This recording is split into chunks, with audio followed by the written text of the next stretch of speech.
바보 마누라한테 인감도장 받아서 건물명에 넘기면 이거 팔아서 우리 새 아파트 가는 거야. 남편이 내 연여배를 쓰다듬으며 말하더라고요. 저는 그 말을 옷장 안에 숨어서 들었습니다. 돌아가신 아버지가 저한테 물려주신 건물 3층 옥탑방에 이 남자가 만삭인 다른 여자랑 살림을 차리고 있었던 거예요. 제가 마트 마감 할인으로 반찬 아껴 만들 때 이 남자는 제 건물 월세를 빼돌려서 그 여자한테 명품을 사주고 있었던 겁니다. 진짜 상상도 못한 복수를 했는데 들어보시겠어요? 저는 그날도 낡은 경차 뒷좌석에 마트 마감 할인 스티커가 붙은 장바구니를 실으며 하루를 보내고 있었습니다. 돌아가신 아버지가 구도심 골목 안쪽에 남겨주신 3층짜리 상가주택. 그 건물은 제 이름으로 되어 있었지만 관리는 온전히 남편의 몫이었죠. 당신은 부동산 같은 거 몰라도 돼. 복잡한 건 내가 알아서 할 테니까. 남편은 늘 그렇게 말했습니다. 저는 고개를 끄덕였고 남편이 건네주는 빠듯한 생활비 안에서 살림을 꾸리는 게 제 일상의 전부였죠. 이번 달도 수리비가 많이 나왔어. 2층 화장실 배관이 또 터졌거든. 남편이 저녁 식탁에서 된장찌개를 떠먹으며 한숨을 쉴 때마다 저는 미안한 마음에 반찬 가짓수를 줄이고 마트 마감 시간에 맞춰 할인 코너를 뒤졌습니다. 그런 평범한 화요일 낮이었습니다. 핸드폰이 울렸고 화면에는 1층 세탁소 아주머니 번호가 떠 있었죠. 여보세요, 사모님. 큰일 났어요, 큰일. 세탁소 아주머니의 목소리가 떨리고 있었습니다. 천장에서 물이 쏟아져요. 세탁물이 다 젖어가요. 지금 당장 좀 와주셔야 해요. 저는 설거지하던 고무장갑을 벗어 던지며 대답했습니다. 아주머니, 지금 바로 갈게요. 조금만 참고 계세요. 남편에게 전화를 걸었지만 신호만 길게 울릴 뿐 받지 않았습니다. 저는 동네 설비 기사님 번호를 누르고 경차 시동을 걸었죠.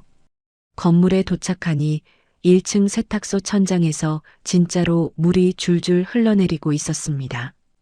세탁소 아주머니가 대야 3개를 받쳐놓고 손님 옷들을 옮기느라 땀범벅이 되어 있었죠. 설비 기사님이 천장 배관을 훑어보더니 고개를 갸웃거리며 말했습니다. 사모님, 이거 1층 문제가 아니에요. 3층 옥탑 보일러 배관에서 새는 거예요. 3층 올라가 봐야 합니다. 3층이요? 거기는 비어 있는데. 비어 있어도 보일러가 돌아가고 있으니까 물이 새는 거예요. 문 열어주시면 제가 바로 잡아드릴게요. 저는 계단을 올라 3층 앞에 섰습니다. 도어락에 손을 올리는데 문득 아버지의 기일 날짜가 떠올랐죠. 아버지가 살아계실 때 늘 쓰시던 비밀번호 0315. 삑 하는 소리와 함께 잠금이 풀렸습니다. 문을 여는 순간 저는 숨이 멎는 줄 알았습니다. 낡은 장판이 깔려 있어야 할 바닥에는 고급 원목 마루가 빛나고 있었습니다.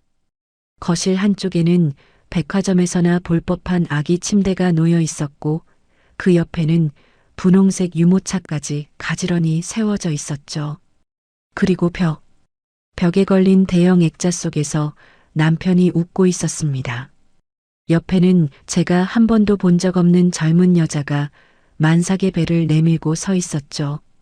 설비 기사님이 뒤에서 무슨 말을 했지만 제 귀에는 아무것도 들리지 않았습니다.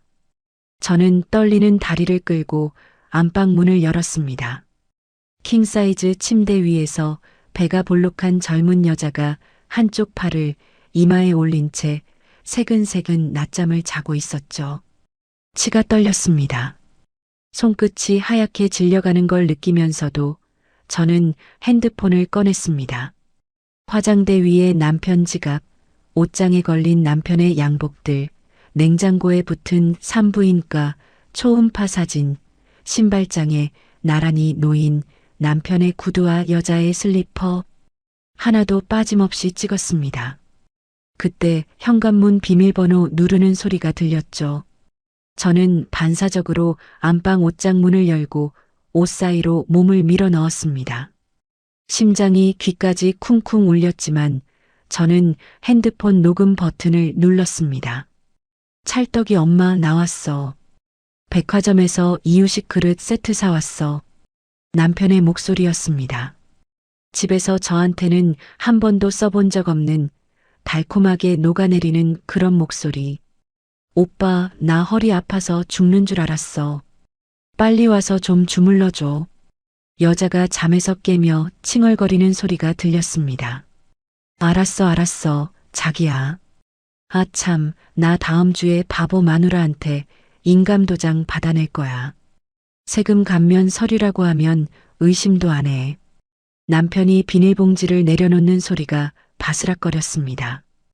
그거 명예 넘기면 바로 팔아?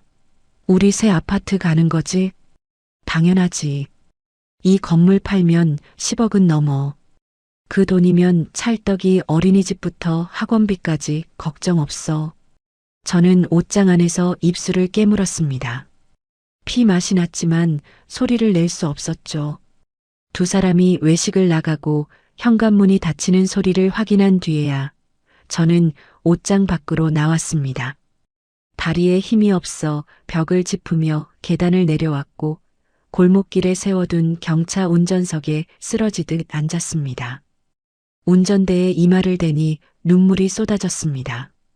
아버지 죄송해요. 제가 바보처럼. 하지만 오래 울지 않았습니다. 저는 백미러에 비친 제 얼굴을 똑바로 들여다봤습니다. 눈이 벌겋게 충혈된 얼굴 위로 한 번도 느껴본 적 없는 차가운 결심이 올라오고 있었죠. 집에 돌아온 저는 남편이 좋아하는 제육볶음을 만들어 식탁에 올렸습니다. 현관문이 열리고 남편이 들어왔을 때 저는 평소처럼 앞치마를 두르고 웃었습니다. 밥 차려놨어. 오늘 제육볶음이야. 오, 냄새 좋다. 남편이 넥타이를 풀며 식탁에 앉았습니다. 저는 국을 떠주며 해맑게 웃었습니다. 남편은 제 미소가 무엇을 감추고 있는지 전혀 눈치채지 못한 채 맛있게 밥을 퍼먹었죠. 다음 날 아침 남편이 현관문을 나서자마자 저는 옷을 갈아입었습니다. 동네 상가 건물 3층에 자리 잡은 법률사무소. 고등학교 때부터 알고 지낸 친구 민정이가 그곳에서 변호사를 하고 있었죠. 사무실 문을 열고 들어서자 민정이가 커피잔을 내려놓으며 반갑게 일어섰습니다. 어머, 너 웬일이야? 연락도 없이. 저는 대답 대신 핸드폰을 꺼내 민정이 책상 위에 올려놓았습니다. 사진 한 장 한 장을 넘길 때마다 민정이의 표정이 굳어갔죠. 만삭 사진 액자, 아기 침대, 남편 양복이 걸린 옷장, 그리고 냉장고에 붙은 초음파 사진까지. 녹음 파일을 재생하자 남편의 목소리가 사무실 안에 울려 퍼졌습니다. 바보 마누라한테 인감도장 받아낼 거야. 세금 감면 서류라고 하면 의심도 안 해.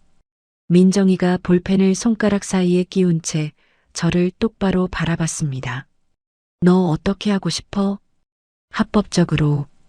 그리고 완벽하게. 민정이가 천천히 고개를 끄덕였습니다. 알았어. 일단 증거를 더 모아. 금융 거래 내역이 있으면 횡령도 잡을 수 있어. 그리고 네가 움직이는 건 아무도 몰라야 해. 사무실을 나온 저는 버스 두 정거장을 걸어가 골목 안쪽의 허름한 건물로 들어갔습니다.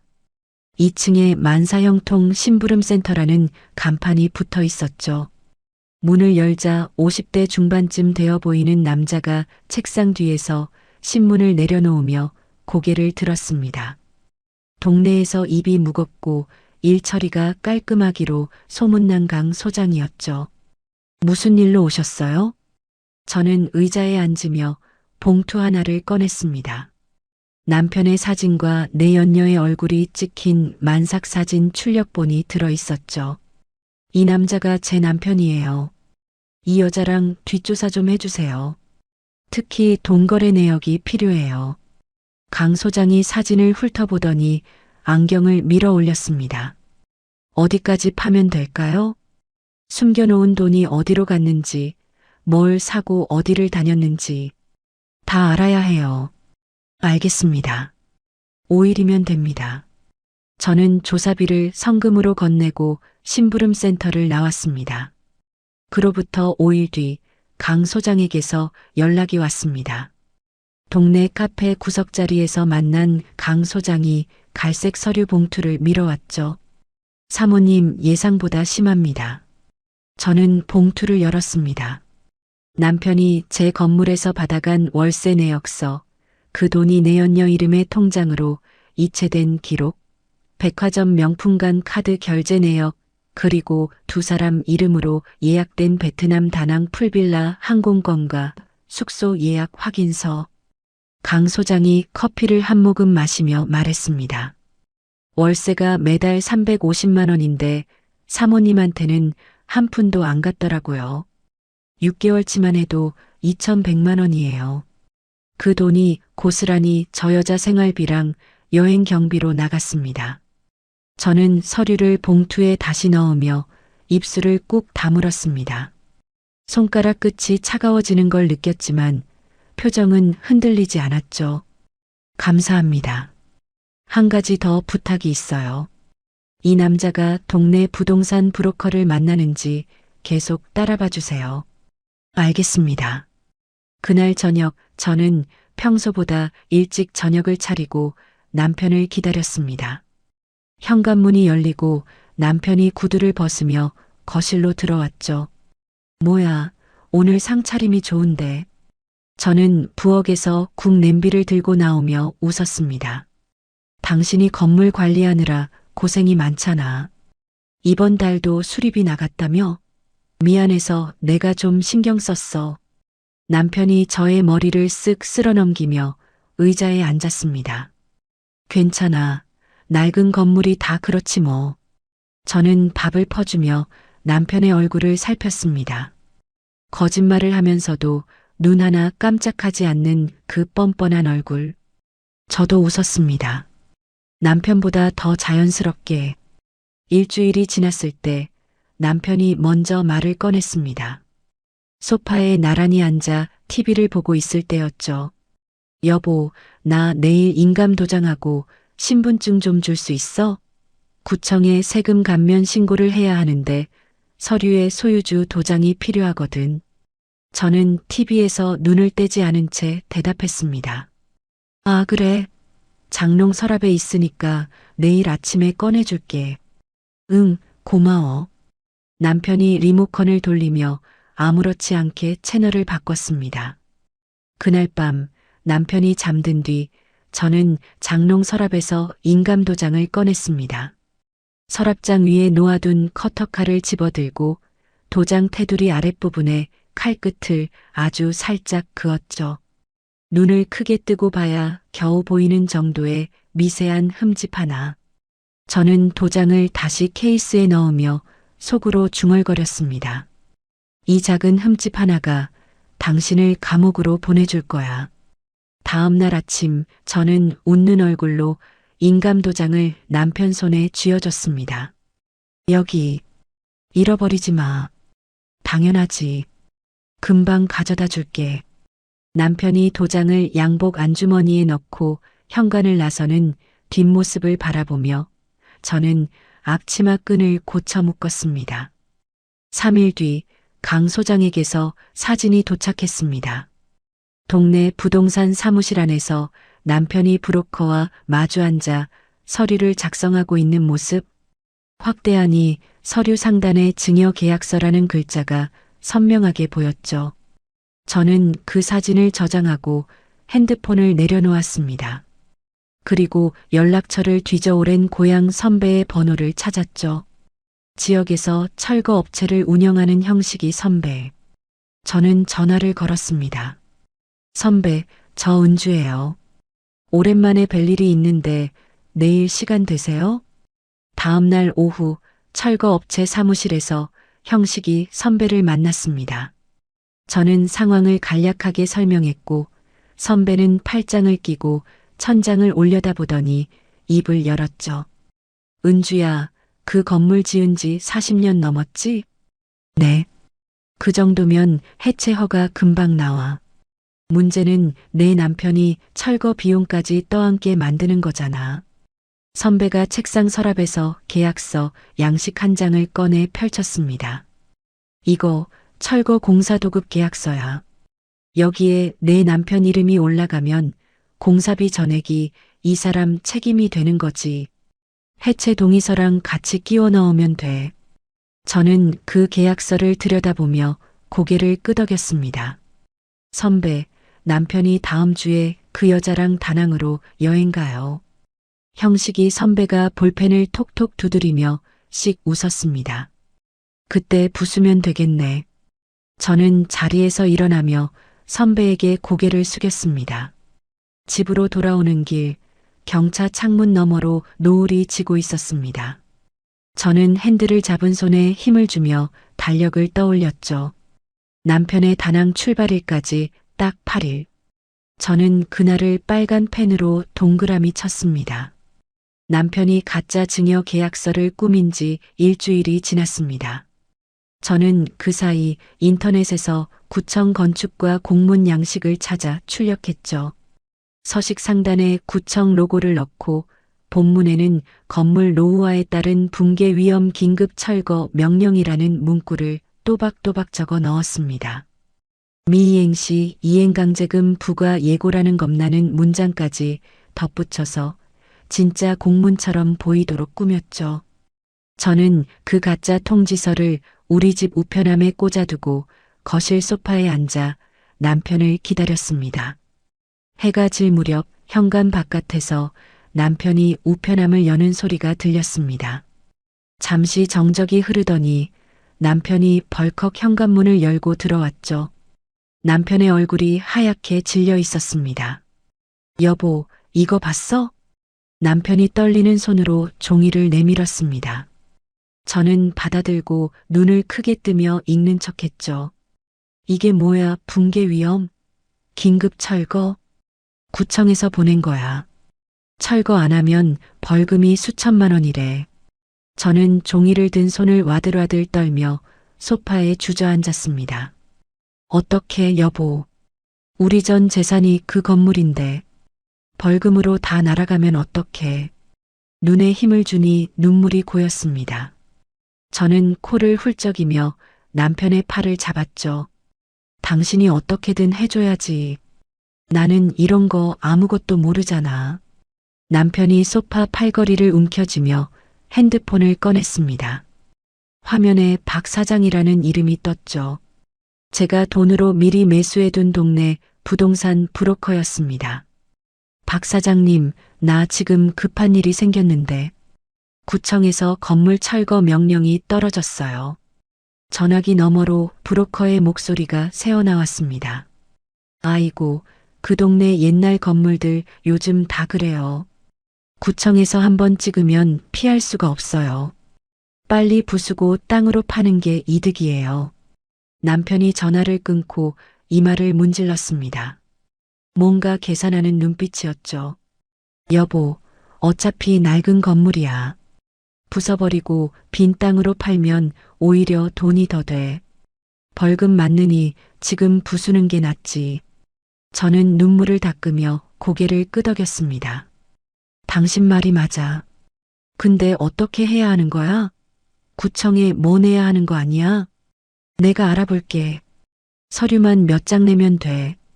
당신은 신경 쓰지 마. 남편이 안방으로 들어가 문을 닫았습니다. 저는 거실에 혼자 남아 입꼬리를 살짝 올렸죠.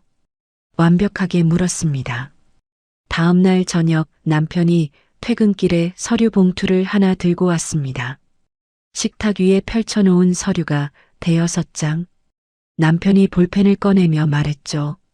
여보, 이거 구청이랑 세무서에 낼 서류야. 건물 해체 신고서도 있고 세금 정리하는 것도 섞여 있어. 여기 소유주 서명란에 사인만 해주면 돼. 저는 서류를 들여다보는 척하며 고개를 갸웃거렸습니다. 남편이 내민 서류 사이에는 건물 명의를 남편 앞으로 넘기는 이전 서류가 교묘하게 끼워져 있었죠. 물론 저는 그걸 이미 알고 있었습니다. 이렇게 많아? 나 이런 거 읽어도 무슨 말인지 모르겠는데. 그냥 형식적인 거야. 구청에서 요구하는 양식이니까 서명만 하면 끝이야. 알았어. 근데 나 화장실 좀 갔다 올게. 배가 좀 아파서. 저는 자리에서 일어나 화장실로 향했고 남편은 핸드폰을 꺼내 뉴스를 보기 시작했습니다. 화장실 문을 닫은 저는 가방에서 미리 준비해둔 서류 2장을 꺼냈습니다. 형식이 선배가 만들어준 진짜 건물 전면 해체 동의서와 철거 비용 전액을 책임진다는 철거 공사 도급 계약서였죠. 저는 살금살금 거실로 나와 남편이 핸드폰에 집중한 틈을 타 식탁 위 서류 뭉치 사이에 2장을 재빠르게 끼워 넣었습니다. 그리고 다시 화장실 물을 내리는 소리를 낸 뒤 식탁으로 돌아왔죠. 다 왔어. 어디에 서명해? 남편이 볼펜을 건네며 첫 장부터 서명란을 손가락으로 짚어줬습니다. 여기, 그리고 여기. 저는 고개를 끄덕이며 서명했습니다. 명예 이전 서류에도 일부러 아무렇지 않은 얼굴로 사인을 넣었죠. 어차피 흠집난 인감도장으로 작성된 서류는 나중에 위조 증거가 될 테니까요. 그리고 서류를 남편 쪽으로 밀었습니다. 당신도 해야 하는 거 아니야? 구청에 같이 내는 거면 배우자 서명도 있어야 하잖아. 남편이 서류를 힐끗 보더니 대수롭지 않다는 듯 볼펜을 집었습니다. 그러네. 어차피 형식적인 거니까. 남편이 한 장 한 장 서명란에 자기 이름을 적고 주민등록번호를 써넣었습니다. 볼펜이 종이 위를 사각사각 긁는 소리가 저에게는 축포처럼 들렸죠. 형식이 선배가 만든 해체 동의서에도 수천만 원짜리 도급 계약서에도 남편은 제목조차 읽지 않고 자기 글씨로 또박또박 서명을 남겼습니다. 저는 서류를 모아 봉투에 넣으며 말했습니다. 내가 내일 구청에 갖다 줄까? 당신 바쁘잖아. 아, 그래. 그럼 부탁해. 건축과에 내면 돼. 알았어. 남편이 소파로 가서 TV를 켰습니다. 저는 봉투를 꼭 쥐고 안방 장롱 깊숙한 곳에 넣어두었죠. 거울에 비친 제 얼굴에 웃음이 번지는 걸 참을 수 없었습니다. 남편이 끼워 넣은 명예 이전 서류는 따로 빼내어 민정이에게 넘길 겁니다. 흠집난 인감도장 자국이 선명하게 찍힌 사문서 위조의 증거물로요. 주말이 됐습니다. 남편이 안방에서 캐리어를 꺼내 짐을 싸기 시작했죠. 이번 주 회사 워크숍이 제주도야. 4박 5일인데 금요일 밤에 들어올게. 남편이 여름 옷을 캐리어에 넣으며 태연하게 말했습니다.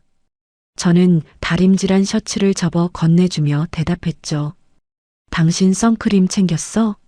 요즘 해 뜨거운데. 아, 맞다. 고마워. 남편이 세면대에서 선크림을 집어왔습니다. 저는 현관까지 따라 나가 남편의 캐리어를 끌어주었죠. 조심히 다녀와. 맛있는 거 많이 먹어. 남편이 가볍게 손을 흔들며 엘리베이터에 올라탔습니다. 문이 닫히는 순간 저는 흔들던 손을 내렸습니다. 강 소장이 보내온 사진을 확인했죠. 공항 출국장에서 남편이 내연녀의 캐리어를 끌어주며 체크인 카운터로 향하는 뒷모습이 찍혀 있었습니다. 내연녀의 만삭배가 원피스 너머로 볼록하게 드러나 있었죠. 저는 핸드폰을 내려놓고 형식이 선배에게 전화를 걸었습니다. 선배, 출국했어요. 월요일 아침에 구청 같이 가요. 알았어. 서류 다 챙겨놔. 전화를 끊고 저는 창밖을 내다봤습니다. 토요일 오후에 햇살이 아파트 단지 사이로 비스듬히 내리쬐고 있었죠. 월요일 아침 9시 저는 형식이 선배와 나란히 구청 건축과 민원 창구 앞에 섰습니다. 봉투에서 서류를 꺼내 담당 직원에게 건넸죠. 건축물 해체 신고요. 서류 다 준비해 왔습니다. 직원이 서류를 한 장씩 넘기며 확인했습니다. 소유주 서명, 해체 동의서, 도급 계약서, 건물 현황 도면. 네, 접수하겠습니다. 건물 연식이 오래됐네요. 허가 나오는데 며칠 안 걸릴 겁니다. 형식이 선배가 명함을 건네며 말했습니다. 철거업체 담당자입니다. 허가 나오면 바로 연락 부탁드립니다. 구청을 나서며 선배가 담배를 물었습니다. 은주야, 허가 떨어지면 바로 시작해도 돼? 네. 빨리 해주세요. 선배가 라이터를 켜며 고개를 끄덕였습니다. 이틀이면 건물 뼈대까지 다 부숴놓을게. 저는 구청 계단을 내려오며 하늘을 올려다봤습니다. 남편이 돌아오는 금요일까지 닷새. 철거를 끝내고도 남을 시간이었습니다. 구청에서 철거 허가가 떨어진 다음 날 오전이었습니다. 저는 건물 근처 동네 카페에 1층 세탁소 부부와 2층 보습학원 원장님을 모셨죠. 세 분의 얼굴에는 갑작스러운 호출에 대한 불안감이 역력했습니다. 저는 아메리카노 잔을 내려놓으며 입을 열었습니다. 갑자기 모시게 되어서 죄송해요. 사실은 건물을 부숴야 하는 상황이 됐어요. 세탁소 아주머니가 눈을 동그랗게 뜨며 물었습니다. 사모님, 그게 무슨 말씀이세요? 갑자기 건물을? 건물이 너무 낡아서 붕괴 위험이 있다고 구청에서 통보가 왔어요. 더 미루면 안에 계신 분들이 다칠 수도 있대요. 보습학원 원장님이 커피잔을 감싸 쥔 손에 힘을 주며 말했습니다. 그럼 저희는 당장 나가야 하는 건가요? 학원 아이들 수업도 있고. 저는 고개를 숙였습니다. 정말 죄송해요. 대신 보증금은 오늘 중으로 전액 돌려드릴게요. 이사 비용도 제가 따로 드릴 테니까 급하게 쫓아내는 것처럼 되어서 정말 면목이 없습니다. 세탁소 아저씨가 아내의 손을 잡으며 조심스럽게 물었습니다. 사모님, 보증금을 진짜 바로 주실 수 있는 거예요? 우리 보증금이 2천만 원인데. 네. 오늘 제 통장에서 바로 보내드릴게요. 이사 위로금도 각 500만 원씩 따로 드릴게요.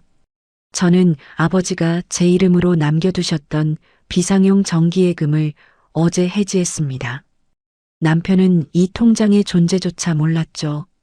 세탁소 아주머니가 갑자기 제 손을 덥석 잡으며 눈시울을 붉혔습니다.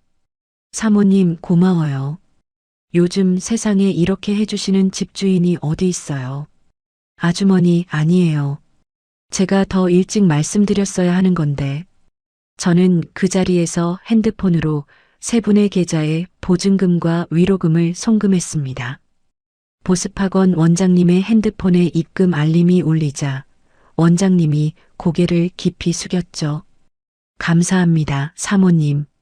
아이들 학부모님들한테 오늘 바로 연락할게요. 카페를 나선 저는 동네 이삿짐 센터 두 곳에 전화를 걸어 이번 주 안으로 이사를 끝내달라고 부탁했습니다. 3일 안에 건물을 완전히 비워야 했으니까요.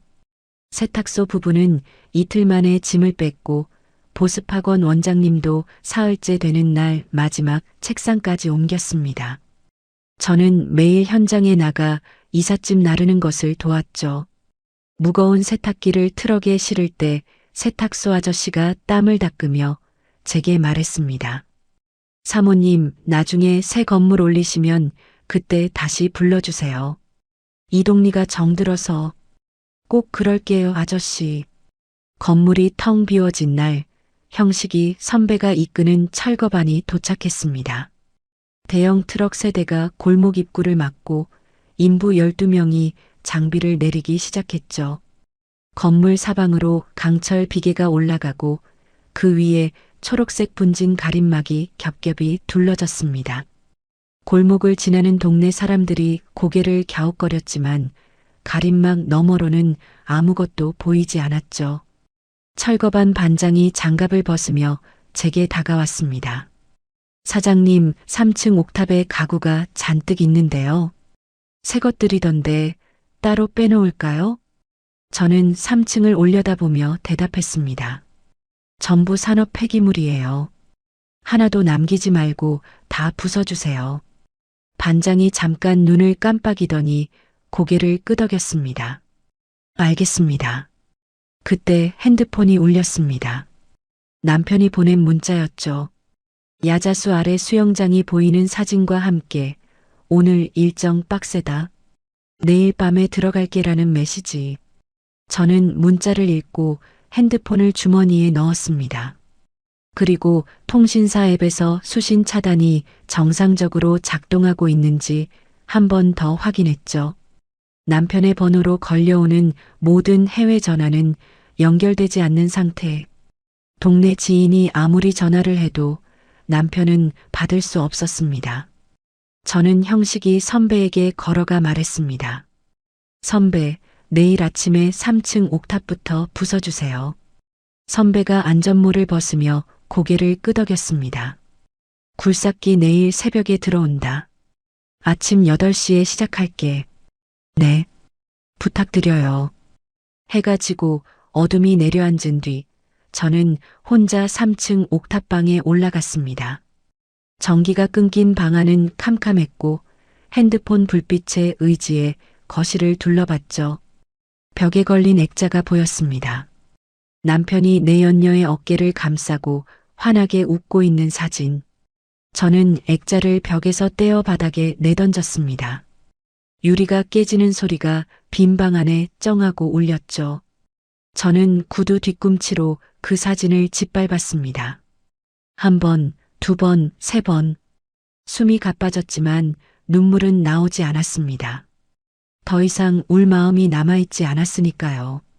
저는 짓밟힌 액자를 내려다보며 중얼거렸습니다.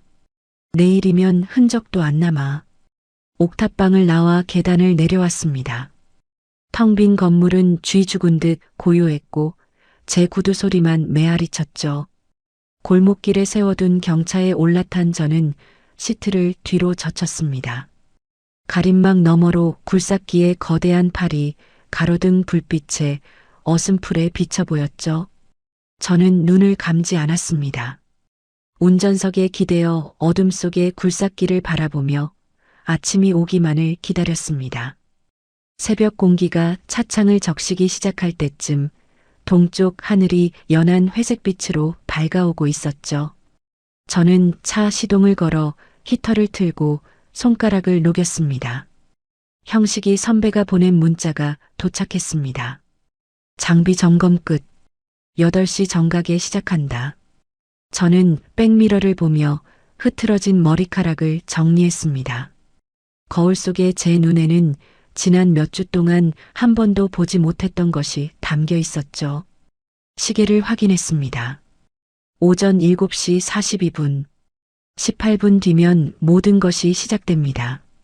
아침 8시 정각, 저는 경차에서 내려 건물 맞은편 편의점 앞에 섰습니다. 형식이 선배가 안전모를 쓰고 골목 안쪽에서 손을 들어 제게 신호를 보냈죠. 저는 고개를 한번 끄덕였습니다. 선배가 굴삭기 기사를 향해 오른팔을 크게 휘둘렀습니다. 굴삭기의 엔진이 굉음을 토해내며 무한궤도가 천천히 앞으로 움직였죠. 거대한 철제팔이 하늘 높이 올라가더니 3층 옥탑방의 지붕을 향해 내리찍었습니다. 쿠르릉 하는 소리와 함께 슬레이트 지붕이 종이처럼 찢어졌습니다. 콘크리트 조각들이 우수수 쏟아지고 그 사이로 분홍색 아기 침대의 난간이 보였다가 먼지 구름 속으로 사라졌죠. 두 번째 타격에 옥탑방 벽 한쪽이 통째로 무너졌습니다. 남편이 사준 가죽 소파가 벽과 함께 2층 바닥으로 곤두박질 쳤고 대형 TV는 굴삭기 삼날에 걸려 반으로 접히듯 구겨졌죠. 분진 가림막 사이로 하얀 먼지가 피어올랐습니다. 저는 편의점에서 산 캔커피 뚜껑을 따며 파라솔 의자에 앉았죠.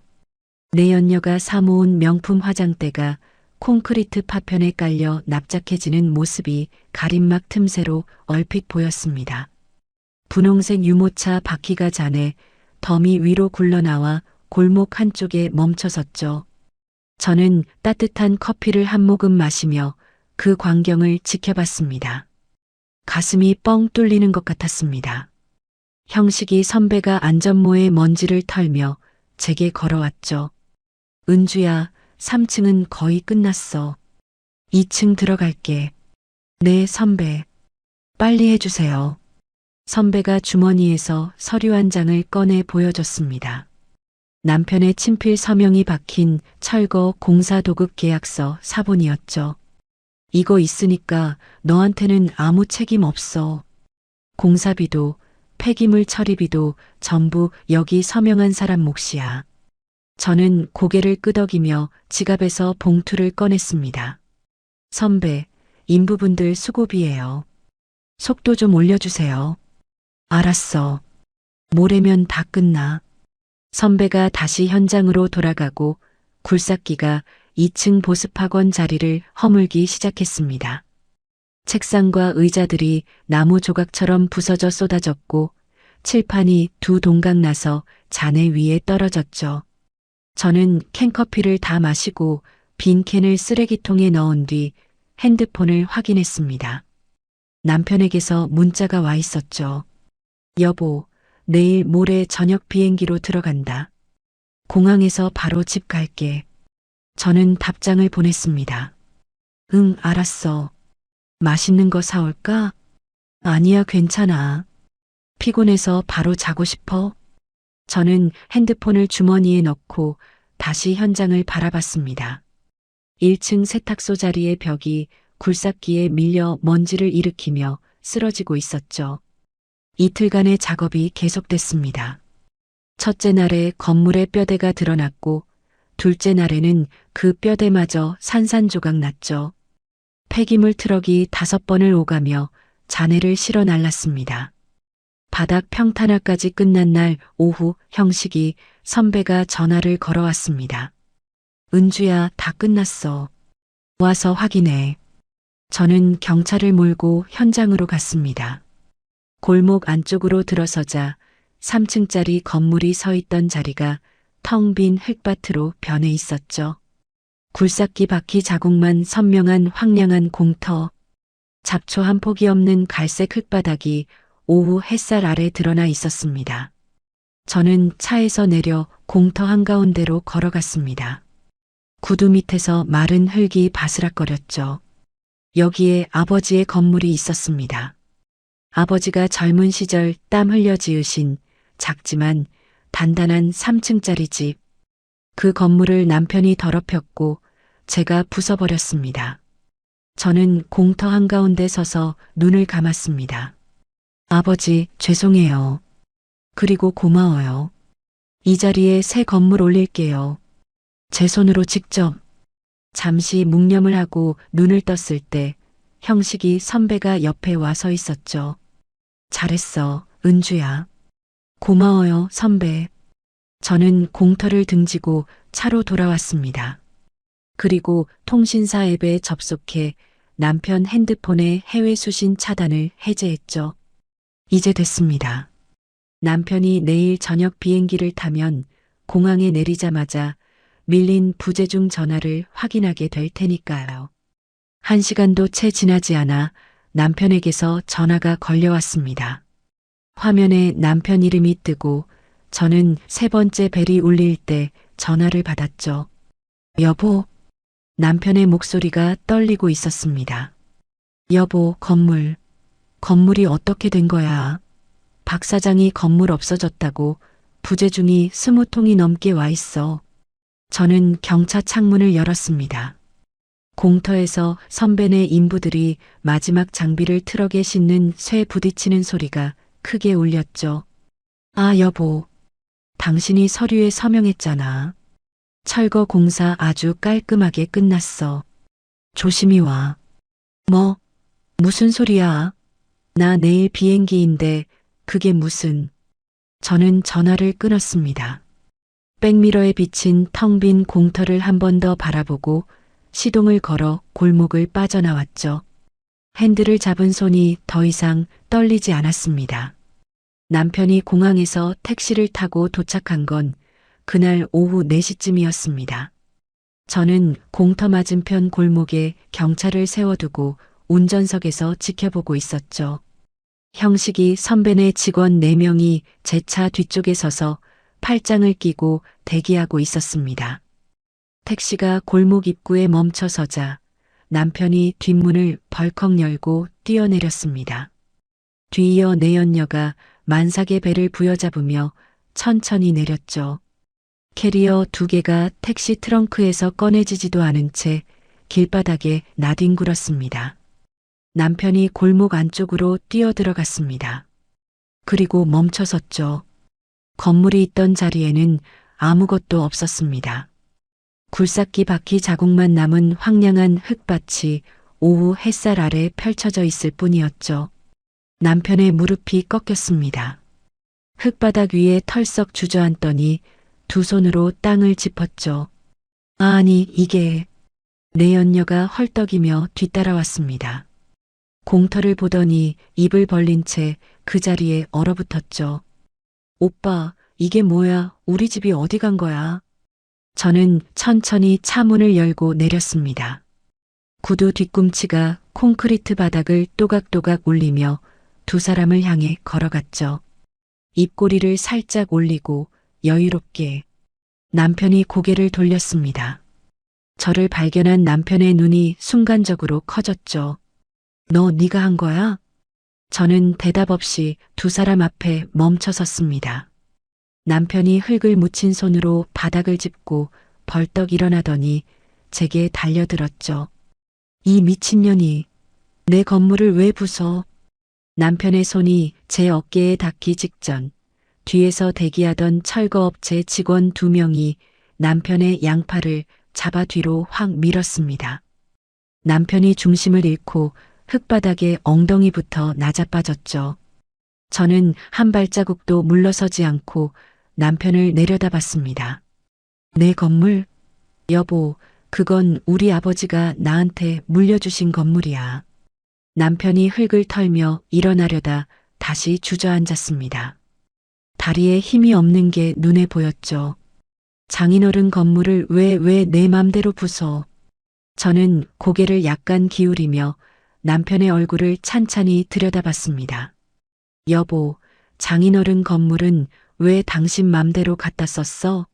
그 위에서 딴 여자랑 살림 차리고 월세 빼돌리고 명의까지 뺏으려고 한 건 누구야? 남편의 입이 벌어졌다 닫혔습니다. 아무 말도 나오지 않는 듯 했죠. 그때 내연녀가 발을 동동 구르며 제게 다가왔습니다. 아줌마, 내 가방, 내 명품들, 아기용품 다 어쨌어. 그거 다 합하면 얼마인 줄 알아? 저는 주머니에서 사진 인화본 묶음을 꺼냈습니다. 남편과 내연녀가 옥탑방에서 찍은 만삭 사진, 함께 소파에 누운 사진, 냉장고에 붙어있던 초음파 사진 출력본. 저는 그 사진들을 내연녀의 얼굴 앞에서 한 장씩 흩뿌렸습니다. 사진들이 바람에 날려 흙바닥 위로 흩어졌죠. 내연녀가 땅에 떨어진 사진을 보고 입을 다물었습니다. 만삭의 배를 감싸 쥔 채 뒷걸음질 치더니 남편의 등 뒤로 숨었죠. 저는 내연녀를 무시하고 가방에서 서류 봉투를 꺼냈습니다. 남편 앞에 쪼그리고 앉아 서류를 한 장씩 펼쳐 보여줬죠. 이거 봐. 건물 전면 해체 동의서. 여기 누구 이름이야?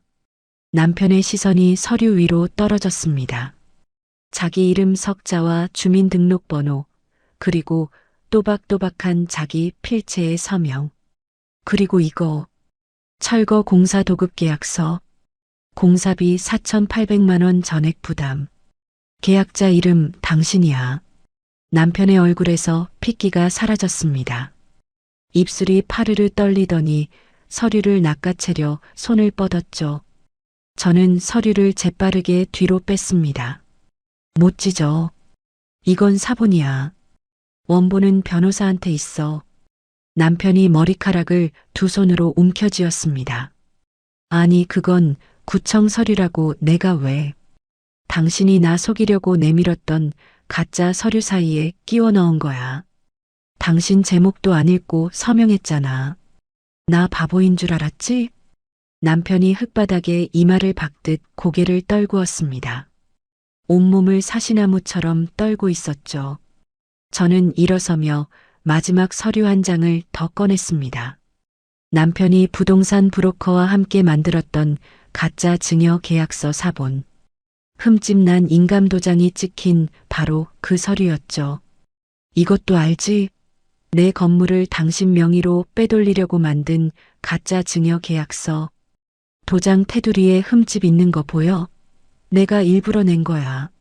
남편이 고개를 들었습니다. 눈이 풀려 있었죠. 사문서 위조, 횡령. 이미 경찰에 고소장 접수했어. 조만간 연락할 거야. 저는 서류를 봉투에 다시 넣으며 몸을 돌렸습니다. 내연녀가 흙바닥에 쪼그리고 앉아 울고 있었습니다. 남편은 머리를 쥐어뜯으며 짐승 같은 소리를 내고 있었죠. 저는 뒤돌아보지 않았습니다. 경차 문을 열고 운전석에 앉아 시동을 걸었죠. 백미러에 두 사람의 모습이 비쳤습니다. 흙바닥 위에서 서로를 원망하듯 고함치는 남편과 배를 부여잡고 주저앉은 내연녀. 저는 백미러에서 눈을 떼고 앞만 바라보며 골목을 빠져나왔습니다. 창문을 열자 초여름 바람이 얼굴을 스쳤죠. 가슴속에 몇 년간 눌러놓았던 무거운 돌덩이가 하나씩 떨어져 나가는 것 같았습니다. 핸들을 잡은 손에 힘을 주며 저는 곧장 민정이 사무실로 향했습니다. 공터에서의 대면이 있고 사흘 뒤 남편은 경찰서에 출석했습니다. 민정이가 접수한 고소장에는 사문서 위조와 횡령 혐의가 빼곡하게 적혀 있었죠. 강 소장이 모아준 금융거래 내역, 흠집난 인감도장으로 만든 가짜 증여 계약서, 브로커와 미래하는 사진까지 증거는 넘쳐났습니다. 민정이가 사무실에서 커피를 건네며 말했습니다. 너 남편 경찰 조사에서 네가 꾸민 거라고 억울하다고 난리쳤대. 그래서 도급 계약서에 찍힌 서명이 본인 필체라는 걸 부정을 못해. 그리고 박 사장이 진술 바꿨어. 브로커가? 민정이가 고개를 끄덕이며 서류를 넘겼습니다. 처음엔 남편 편이었는데 경찰이 압박하니까 다 풀었어. 남편이 먼저 명예 이전을 시켜달라고 접근했다고. 가짜 계약서도 남편이 주도했다고 진술서 냈어. 저는 커피잔을 내려놓으며 입꼬리를 올렸습니다. 미리 돈으로 매수해둔 보람이 있었죠. 이혼 소송은 이미 접수했어. 유책 배우자 증거가 이 정도면 판사가 고민할 것도 없어. 위자료, 횡령한 월세 반환, 철거 비용 배상 전부 청구했어. 내연녀는? 민정이가 안경을 밀어 올리며 날카롭게 웃었습니다. 상간녀 위자료 청구 소송 들어갔고 급여 통장 가압류도 오늘 신청했어. 그 여자 직장 월급이 170만 원이던데 거기서 꼬박꼬박 빠져나갈 거야. 저는 고개를 끄덕이며 자리에서 일어났습니다. 민정아, 고마워. 끝까지 부탁해. 당연하지. 이건 내가 해본 사건 중에 제일 속 시원한 거야. 그로부터 며칠 뒤 내연녀에게서 뜻밖의 전화가 걸려왔습니다. 모르는 번호였지만 받자마자 울먹이는 목소리가 터져나왔죠. 언니, 아니 사모님, 저 잘못했어요. 한 번만 봐주세요. 저 지금 갈 데가 없어요. 저는 걸음을 멈추지 않고 대답했습니다. 갈 데가 없는 건 내 문제가 아니야. 오빠가, 아니 그 사람이 다 결혼 안 했다고 했어요. 저도 속은 거예요. 그래서 남의 남편인 줄 알면서 만사까지 같이 살았으면서 속았다고? 전화기 너머로 코 훌쩍이는 소리가 들렸습니다. 제 통장이 묶였어요. 월급도 못 받고 보증금도 없어서 방도 못 구해요. 제발 소송만 취하해 주시면 남의 눈에 피눈물 나게 한 값은 치러야지. 평생 안고 살아. 저는 전화를 끊고 번호를 차단했습니다. 2주 뒤 남편에게서도 연락이 왔습니다.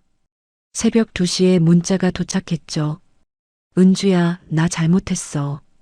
제발 소송 취하해줘. 회사에서도 잘릴 것 같아. 한 번만 기회를 줘. 저는 문자를 읽고 핸드폰을 엎어두었습니다.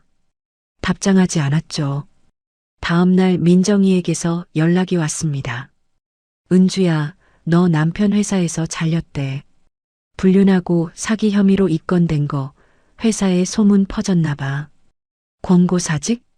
응. 이제 실업자야. 저는 잠시 침묵했다가 입을 열었습니다. 잘 됐네. 그 사이 저는 한 가지 일을 더 했습니다. 남편의 불륜 사진, 가짜 서류 사본, 철거 빈 명세서를 정리해서 시댁 가족 단톡방에 올렸죠. 사진 한 장, 서류 한 장, 금액이 적힌 명세서 한 장, 메시지 하나를 덧붙였습니다. 어머님, 아버님, 그동안 며느리한테 말 못했는데 이게 아들하는 짓입니다. 5분도 안 되어 시어머니에게서 전화가 왔지만 저는 받지 않았습니다. 시누이, 시동생에게서도 연달아 전화가 왔죠. 저는 전부 무시했습니다. 단톡방에 시어머니의 메시지가 올라왔습니다. 은주야, 이게 무슨 일이니 전화 좀 받아라. 그 아래로 시누이의 메시지가 줄줄이 달렸죠. 오빠 진짜야? 이거 진짜로 한 거야? 엄마 지금 쓰러지셨어. 오빠 당장 전화해. 저는 단톡방을 나갔습니다. 더 이상 그 사람들과 얽힐 이유가 없었으니까요. 재판은 빠르게 진행됐습니다. 민정이가 제출한 증거들이 워낙 단단했기 때문이죠. 녹음 파일 속 남편의 목소리, 금융거래 내역, 흠집난 인감도장, 브로커의 진술서, 그리고 남편이 직접 서명한 도급 계약서와 해체 동의서. 법정에서 남편의 변호사가 아내의 계략이라고 주장했지만 판사는 서류에 찍힌 서명이 본인 의사로 작성된 것이라는 감정 결과를 들이밀며 일축했습니다. 판결이 나온 날 민정이가 법원 복도에서 저를 안아줬습니다.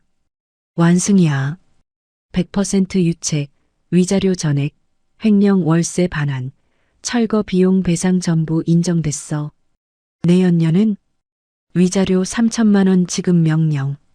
급여 가압류 유지돼서 매달 빠져나갈 거야. 저는 법원 로비 의자에 앉아 눈을 감았습니다. 길고 긴 싸움이 끝난 것 같은 기분이었죠. 법정을 나서는데 복도 끝에서 내연녀가 서 있었습니다. 배가 많이 불러 있었고 얼굴이 부어 있었죠. 저를 보더니 뒤뚱뒤뚱 다가와 제 앞에 무릎을 꿇으려 했습니다. 사모님, 제발이요. 아이가 곧 나와요. 한 번만. 저는 한 발 뒤로 물러서며 내연녀를 내려다봤습니다. 그 아이한테는 미안하지만 엄마가 한 짓의 값은 엄마가 치러야지. 저는 내연녀를 지나쳐 법원 정문으로 걸어갔습니다. 밖으로 나오니 맑은 하늘이 펼쳐져 있었죠. 법원 앞 골목에 허름한 분식집이 보였습니다. 저는 문을 열고 들어가 자리에 앉았죠. 아주머니, 잔치국수 하나 주세요. 따뜻한 잔치국수가 나왔습니다. 저는 젓가락으로 면을 한 젓가락 집어 올려 후루룩 먹었죠. 국물이 목을 타고 내려가는데 몇 년간 가슴에 얹혀있던 무거운 것들이 함께 녹아내리는 것 같았습니다. 국수 한 그릇을 깨끗이 비우고 젓가락을 내려놓았습니다. 저는 지갑에서 10,000원을 꺼내 계산대에 올려놓고 분식집을 나왔죠. 법원 앞 계단에서 남편이 변호사와 함께 내려오는 모습이 멀리 보였습니다. 등이 굽어 있었고 걸음이 느렸죠. 4,800만 원의 철거빚과 횡령 배상금, 위자료까지 떠안은 신용불량자의 뒷모습이었습니다. 저는 그 등을 잠깐 바라보다가 고개를 돌렸습니다. 경차 열쇠를 꺼내 차 문을 열고 시동을 걸었죠. 이제 진짜로 끝이었습니다. 이혼 판결이 확정되고 1년이 흘렀습니다. 빈 공터로 방치되었던 그 자리에 4층짜리 신축 상가주택이 올라갔죠. 하얀 외벽에 짙은 회색 창틀, 깔끔한 유리 간판이 들어갈 자리까지 갖춘 번듯한 건물이었습니다. 저는 매일 아침 건물 1층 로비에서 하루를 시작했습니다. 세입자 관리대장을 펼치고 수리할 곳은 없는지 직접 확인하고 월세 입금 내역을 하나하나 체크했죠. 남편에게 맡겼던 일을 이제 제 손으로 하고 있었습니다. 1층에는 세탁소 아주머니가 다시 들어와 있었죠. 이사 갈 때 울먹이며 손을 잡았던 그 아주머니에게 저는 직접 전화를 걸었었습니다. 아주머니, 새 건물 1층에 자리 비었어요. 월세도 예전보다 싸게 해드릴 테니까 다시 오세요. 사모님, 진짜요? 아이고, 나 그 동네 떠나고 나서 매일 생각했는데. 아주머니가 이사 온 날 세탁소 유리문에 새 단장 오픈이라는 종이를 붙이며 활짝 웃었습니다. 동네 단골 어르신들이 하나둘 찾아오기 시작했고 1층에서는 다시 세제 냄새와 다림이 김이 피어올랐죠. 2층에는 소아과가, 3층에는 학원이 들어왔습니다. 매달 안정적으로 들어오는 임대 수익을 통장에서 확인할 때마다 저는 남편이 쥐어주던 빠듯한 생활비를 떠올렸죠. 마트 마감 할인 스티커가 붙은 고기를 고르며 계산기를 두드리던 시절. 그때의 저는 이제 없었습니다. 4층은 제 집이었습니다. 넓은 거실에 큰 창을 내어 동네 골목이 내려다 보이게 만들었죠. 거실 한편에는 아버지가 쓰시던 낡은 괴종시계를 놓았습니다. 이사할 때 유일하게 가져온 아버지의 유품이었죠. 매일 아침 그 시계의 째깍거리는 소리를 들으며 커피를 마셨습니다. 아버지가 옆에서 지켜보고 계신 것 같았죠. 어느 날 오후 강 소장에게서 연락이 왔습니다. 저는 1층 로비 의자에 앉아 전화를 받았죠. 사모님, 오랜만입니다. 궁금하신 거 있으셨죠? 네, 소장님. 그 사람들 요즘 어떻게 사는지 혹시 아세요? 강 소장이 잠깐 뜸을 들이더니 입을 열었습니다. 남자 쪽은 건설 현장 일용직 뛰고 있습니다. 빚 갚으려면 한참 멀었어요. 폭삭 늙었더라고요. 머리도 반백이 됐고, 그 여자는요? 미혼모 지원 시설에 있습니다. 아이는 낳았는데 보증금 없어서 방을 못 구하고 있어요. 급여 가압류 때문에 월급도 제대로 못 쓰고, 저는 전화기를 귀에 댄 채 창밖을 바라봤습니다. 동네 골목으로 세탁소 아주머니가 배달 보따리를 들고 부지런히 걸어가는 모습이 보였죠. 알겠습니다. 감사해요, 소장님. 전화를 끊고 저는 잠시 가만히 앉아 있었습니다. 동정이 올라오나 기다려봤지만 아무것도 느껴지지 않았죠. 내 인생의 썩은 뿌리를 내 손으로 잘라냈다는 사실만이 또렷했습니다. 토요일 저녁이 됐습니다. 저는 4층 옥탑 테라스에 접이식 탁자를 펴고 삼겹살 불판을 올렸죠. 민정이가 와인 한 병을 들고 제일 먼저 도착했습니다. 야, 여기 진짜 좋다. 동리가 다 내려다 보이네. 당연하지. 내가 제일 좋은 자리에 살아야지. 형식이 선배가 소주 2병을 비닐봉지에 넣어 들고 계단을 올라왔죠. 은주야, 건물 잘 지었더라. 내가 부쉈던 거 생각하면 감회가 새롭네. 선배가 깔끔하게 부숴줬으니까 이렇게 깔끔하게 올린 거죠. 강 소장이 마지막으로 도착했습니다. 과일 한 봉지를 내밀며 어색하게 웃었죠. 사모님, 아니, 이제 사장님이라고 불러야 하나? 그냥 편하게 부르세요, 소장님. 네 사람이 테라스 탁자에 둘러앉았습니다. 삼겹살이 불판 위에서 지글지글 기름을 튀기기 시작했죠.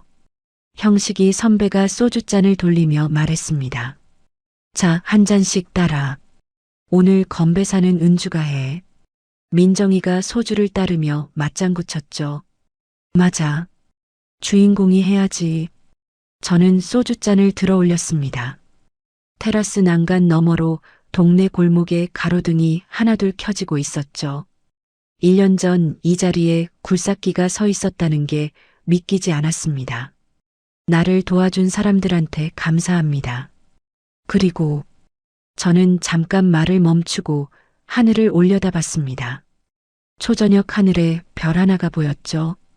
내 이름으로 사는 앞날을 위해서 건배, 건배. 4개의 소주잔이 쨍그랑 부딪혔습니다. 삼겹살 굽는 냄새가 테라스를 가득 채웠고 웃음소리가 동네 골목으로 퍼져나갔죠. 밤이 깊어지자 민정이와 형식이 선배, 강 소장이 하나둘 자리에서 일어났습니다. 나 먼저 간다. 다음엔 내가 쏠게. 선배, 조심히 가세요. 사장님, 저도 갈게요. 맛있게 잘 먹었습니다. 현관문이 닫히고 4층이 조용해졌습니다. 저는 테라스 의자에 등을 기대고 다리를 뻗었죠. 밤하늘에 별이 몇 개 더 떠올라 있었습니다. 골목의 가로등 불빛과 멀리 아파트 단지의 창문 불빛이 반짝이고 있었죠. 낡은 경차를 몰고 마트 마감 할인을 쫓아다니던 여자. 남편이 건네주는 푼돈에 고개를 숙이던 여자. 옷장 안에 숨어서 입술을 깨물며 울던 여자. 그 여자는 이제 없었습니다. 저는 테라스 난간에 팔을 올리고 동네를 내려다봤습니다. 내 힘으로 지은 건물, 내 이름으로 된 땅, 내가 선택한 살. 거실 안쪽에서 아버지의 괴종시계가 자정을 알리는 종을 울렸습니다. 땡땡땡. 저는 눈을 감고 그 소리를 들었습니다. 바람이 살짝 불어와 머리카락을 흩날렸죠. 편안했습니다. 여러분, 은주 씨는 결국 해냈습니다. 남편이 바보라고 무시했던 전업주부가 그 누구의 도움 없이 자기 머리로 판을 짜고 자기 손으로 끝을 냈어요. 저는 이 사연을 읽으면서요, 건물이 부서지는 장면보다 오히려 옷장 안에서 입술을 깨물던 그 순간이 더 아팠습니다. 얼마나 참았을까요? 얼마나 속으로 삭혔을까요?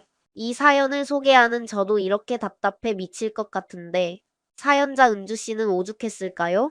시청자분들도 은주 씨처럼 용기 내어 당당하고 떳떳한 삶을 이어나갔으면 좋겠습니다. 오늘 사연이 시원하셨다면 구독과 좋아요 꾹 눌러주시고요. 이야기를 끝까지 들어주신 분이 계시다면 잘 들었다고 댓글 하나 남겨주시면 감사하겠습니다.